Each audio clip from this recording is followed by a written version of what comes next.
Tara weather forecast today. Today's forecast, a lot of sunshine, blue skies, marine clouds. Just the perfect day to go outside and relax. That's your forecast. We'll be right back. Yeah, sunny days, sunny days, sunny days. No clouds in the sky, about to get away. Feels like it's been a freaking decade. Welcome back to another episode of The Social Beaches. I'm Kelly Bowling. I'm Carolyn Smith. We're with the Coastal Estate team, and if you haven't watched us before, we sell real estate in Brevard County and down into Indian River County. So if you're looking to buy or sell, or you just have real estate questions, you can contact us at 321-422-2160, or you can email us at hello@coastalestateteam.com. Yes, wonderful. We have a fun episode today. Yes. Walkthroughs gone wrong. It should have been walkthroughs gone wild. Yeah, that would be good. That's what we should have done, yeah. Yeah, some of these were a little wild, for sure. So walkthrough generally happens just before closing. So just before you head over to title to do your closing, you do a final walkthrough with your realtor, us. Yes. Us truly. And so we have some funny stories of incidences where it didn't go. Usually it goes perfectly. Yes. Walk There through. are the occasional, when you sell as much as you have over the years, Yes. and there's going to be times where just things are a little wild and crazy because we don't have control of the whole situation, just No, our side. Just our side. Yeah. So my first funny story is I have a client who I adore, and this was quite a few years ago, but she and her husband had purchased a home here. They did not live here. They lived in South Florida and wanted to buy a home here. And he was out of the country, working for our country. And she had come and looked at the house, loved it, fell in love with it. Everything's great. We go to do the final walkthrough, and Jen was with me. So Jen remembers this very well. We're walking through, and all of a sudden she goes, I just don't love it like I did before. We're just like, what does this mean? And I think I don't want this house. So I was like... panicking, I'm sure. Yes. And I was like, you have to still close. You can't not close. And she said, no, I will close. And then I want you to list it right away and sell it where I don't lose any money, which means she had to recoup commissions and closing costs and all that. Lot. Yes. Yeah. It was a little bit of a crazy thing because we did literally relist it immediately. She signed listing paperwork the same day, didn't she? Same day. We went from the closing, went back to the office, did the listing paperwork. She signed it the same day. And as luck would have it, she was very lucky. She had good karma or something because there had been multiple offers. And there was another buyer, not my buyer, who really wanted it. The listing agent was kind enough to give me that agent's information. Oh, wow. So I reached out to that agent. I said, hey, here's the situation. My person doesn't want the house, but they don't want to lose any money. They want X dollars, which just basically brought them to a break even. That person really wanted the house, and they paid that price. The house did not appraise for them, unfortunately, but they paid the difference. And it was, And this was not during the crazy times, just so everyone knows. Right. Yeah. This was when we were in a much more stable market. This was quite a long time ago. Probably 7-8 years ago. Wow. So, yeah. That's so fun. Yeah. So oh, my gosh. That was my first one. I think the one that was like the biggest, like, for me, it was a bad, so it wasn't a happy ending necessarily. Yeah. I had this one house that I will always and forever refer to it as the ashtray house. It was a listing of mine. It was a listing, but the buyer was not represented. So I had to be present for the walkthrough, and I went there. I got there a little bit early because she was driving up from South Florida, and she was an investor. And the people that were selling the house had moved out, and whatever they couldn't fit in the back of their pickup truck did not go with them. Oh gosh, They did get it out of the house and into the yard/driveway, and it just sat there. And and I show up, and I'm like, oh my goodness, what? Yeah. This is not like your trash cans are set out, and there's like maybe a bulk item. Right. It's like the whole house, pretty much. Yeah. Everything minus their clothes and medications and their animals. It's like what you see when you see like viral social media stuff where like the oh yeah, shit's just all over the yard. everywhere, everywhere. And so she was like, well, when is this stuff going to go? Because she showed up, and I'm like, still like shocked. I just can't even believe it. And I'm like, all right, we're going to spring into action. And I had, we have contacts in the industry of people that will come and do trash outs and stuff like that. And I had a guy, he was actually from Orlando. He got there same day. It cost me an arm and a leg. Yeah. Didn't make a whole lot of money on that deal at the end of the day, but you got to do what you got to do to get it out of there. Yeah, that was not a fun one. So yeah, sometimes that happens. So if you're selling a house, you got to take your stuff with you.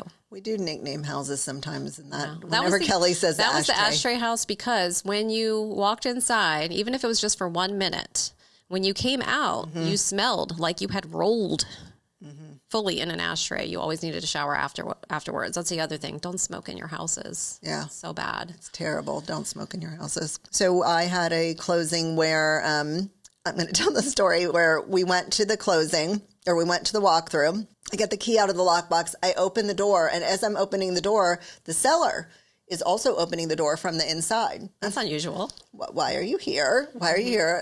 A sweet lady, a little bit older, but very, very sweet. I said, oh, we didn't know you were going to be here. You know, not like, why are you here? But we didn't know you were going to be here. She's like, oh, well, I haven't moved out yet. She had not moved one thing out. She had not packed yet. She had not done anything. And I'm like, well, we're closing today. You have to be out. What do you haven't moved anything? You haven't packed, you haven't done anything? No, I told my agent. She didn't tell you? Oh, my goodness. So, so walked away, called the agent. She's like, oh. I think that she just, she was busy and she just forgot to take care of the situation. Like, you have to have an agreement post-occupancy to stay with all your stuff. Yeah. All the stuff was still in there. And we ended up having to push closing back for a few days. The clients had come into town specifically to sign and take possession. So it was a little bit messy. It worked out. They were not moving in that day, thank goodness, and didn't have a moving truck with all their belongings. But yes, definitely move out before you close unless you have some agreement in place that allows you to stay afterwards. Yes. You know, there's always times when I feel like people will push it to the very last second. And I've never understood why. I recently had a closing where, you know, our walkthrough was scheduled for like 8:30 in the morning because they were going to be signing at 9, and the title company was pretty close to the house. It doesn't take long to walk through. It's just, it's quick. So, and I got there a little early because I thought we were walking through a little bit earlier than what we actually were. And so I sat there and I remember calling Jen. I'm like, Jen, there is a moving truck outside. I remember this story. They are still going in the house and pulling stuff out. Like, they were supposed to be done and out of here. And I'm like, I'm getting concerned. And this was like a high end property, lots of money. Like, you could have afforded to move out and stay in a hotel for a day or two to just not be there. Yes. And they were moving themselves this is the other thing I don't get. Don't move yourself unless you really This cannot. is why it's the last minute. Like, go ahead and just get the real deal people to move you. There was so many vehicles, they hadn't even moved their boat out of the driveway. Like, come on, you can't find somewhere else to park that? There are so many times where people are not fully moved out. They're partially moved out, or they ran out of time. When they don't, that's usually also they don't clean. So that's the next thing that I'm like, if they're still moving their stuff, there's no way that house is clean inside. Right. And it actually wasn't as bad as I thought it would be.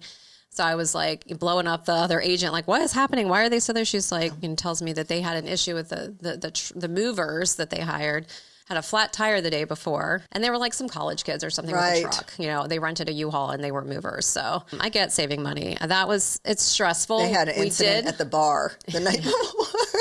They were hungover. We did close. We were just a little delayed to the title company. Yes. It was fine. But I will tell you, when my buyer showed up, they were annoyed. Everything had been pretty smooth sailing up to then. And they were like, we knew there would be something because it was too smooth. And you want it to be happy. You want people to be happy and excited. And that is not. That was like a big womp womp the morning of, you know. Oopsie. Yeah.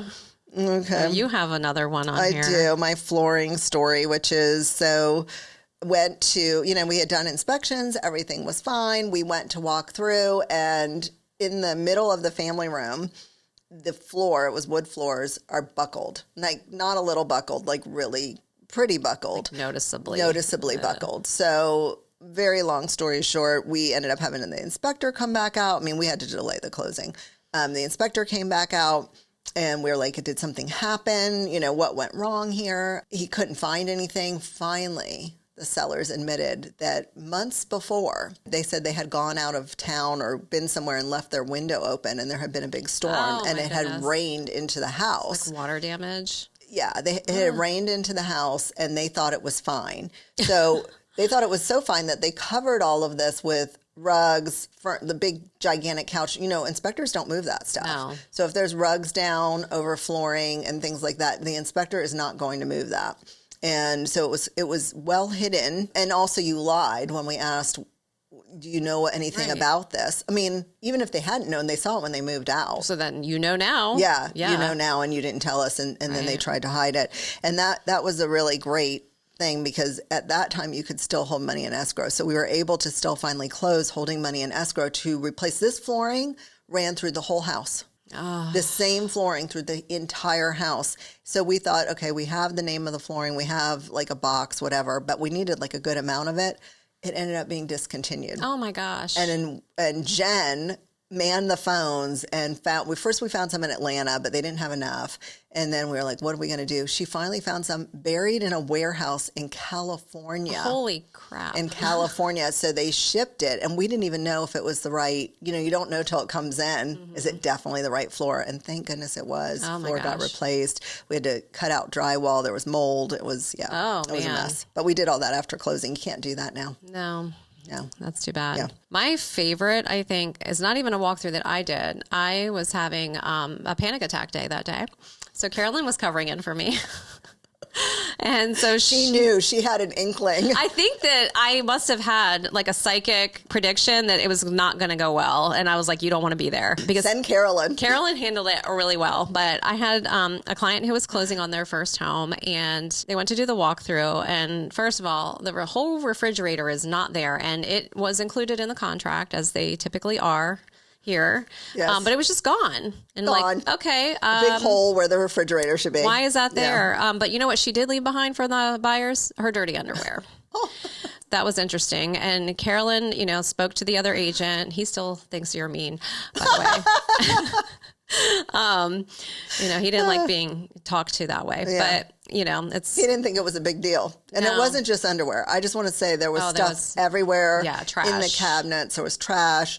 There was fast food things, but there was also like things that they didn't want. It was like anything we don't want to pack. Anything they discarded. Yeah. But they really wanted that refrigerator. So, like, when you were calling and talking to the other agent, they offered to bring the refrigerator back. And we're like, no, because who knows? Like, is it damaged? Does it work now? Like, you moved it. It could be scratched. Right. We just want money. So, you ended up getting him a good chunk of money. Yes. Cash. He was happy with the amount of money. I'll tell you, he was so happy. He took a photo of himself at the front door with a fan of all the money bills, like, fanned out. Happiest buyer I've ever had. Yeah. And I still think that that's like the best closing photo I've ever gotten from somebody. It was a great photo. Yeah. It was great. It made my day. It made me feel better. I think it's funny that agent thinks I'm mean, because some agents apparently think we're supposed to be passive and just like, okay, that's okay. It doesn't matter. Like we have a job. We represent somebody. That's why we're getting paid. Well, yeah. So if I just, slink back and be like, oh, she can have the fridge. It's no big deal. Yeah. It's no big deal. They left the place trashed, left all their junk in here. Sometimes we have to get firm. Yeah. It's just firm. That's all. The other agent was like, oh, I think it's okay. Yeah, I think it's not okay. So there you go. Yeah, for sure. You have another story. It's kind of the same as like people not getting their stuff out. You show up at a walkthrough and the whole driveway, the whole garage, inside the house, their animals are running around, the kids are running around, and you call their agent, the listing agent, and he's like, well, they're working on it. Did you not tell them that they needed to be out by like 8:00 this morning? Like we always plan ahead. Like our buyer is going to close at this time. They're going to do their walkthrough at this time. And we don't do it the day before. We always plan at least a week, if not 2 weeks ahead of time. Yeah. Once we know, and that was like a cash deal. So there was no reason it wouldn't close. Yeah. And still that was an all day event of waiting. Are they out yet? No, not yet. Okay. Check back in a couple hours. Are they out yet? Nope, not yet. And the house was disgusting. Yeah, which is just... it's horrible. Get out, clean your house, do the right thing. Leave the house in the condition you would want it to be in when you purchase a home. Right. And if there's some emergency, that really needs to be communicated to us before we show up for the walkthrough. Because you would know that like the day before. Yeah. Like that's not a fun surprise. My buyers were like, what is happening? And they weren't trying to move into it. Thank goodness. Right. They were investors. However, a lot of the time people are trying to move in the same day. Yes. I had a buyer who packed up, ready to move in, ended up having to, and he had already closed, or they, as a couple, they had already closed on their house, and all their stuff's in a moving van. They ended up having to call the people who bought their home and ask, can we can we move all our stuff back into the garage? Because the moving van was like, we can't hold your stuff. We can't store it. We need the truck. Oh my gosh. So they had to pay, take it back to the other house. Luckily, those people were really nice. Take it back to the other house, offload it into the garage, then reload it back into to move. That's like in. moving twice. Yes, and they cost some money. Yeah, and aggravation and everything else. Well, even if you have to pay for stressful. storage, that's not cheap. So either way, yeah. So don't do that. Yeah. So that's just some of our fun walkthroughs gone wild or wrong or whatever. All right. So we'll see you next time. If you have any story ideas for us, please share. We would love to hear. And we wait for the fun comments. Okay. We'll see you next time. Bye. Cheers. Sunny days, no clouds in the sky, but